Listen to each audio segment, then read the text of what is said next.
ముఖ్యమంత్రి రేవంత్ రెడ్డి ఇచ్చిన హామీలను పక్కదారి పట్టించడానికి అరెస్టులు చేస్తున్నారు. గట్టిగా 6 గ్యారెంటీలు అడిగితే మాపై కేసులు పెడుతున్నారు అని హుజురాబాద్ ఎమ్మెల్యే పాడి కౌశిక్ రెడ్డి అన్నారు.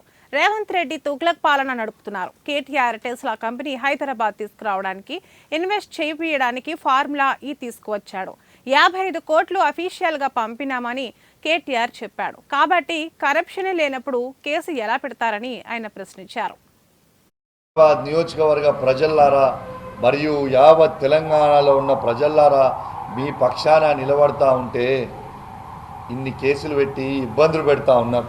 ఒక రౌడీ షీటర్ని, ఒక మావోయిస్ట్ని, ఒక ల్యాండ్ గ్రాబర్ని ఎత్తుకపోయినట్టు 50 మంది పోలీసులను తీసుకొచ్చి నన్ను ఆ తీరు ఎత్తుకరావడము ఇది న్యాయమా అని నేను అడుగుతున్నా. పండుగ పుట్ట నన్ను ఎత్తుకొని వచ్చినాం, పర్వాలేదు. తెల్లారి నన్ను తీసుకొచ్చి ఇక్కడ పండబెట్టి మా తెలంగాణలో ఉన్న మొత్తం ఉన్న 33 జిల్లాలో ఉన్న మా బీఆర్ఎస్ పార్టీ కార్యకర్తలని అరెస్ట్ చేయడం, వాళ్ళ పండుగ రోజు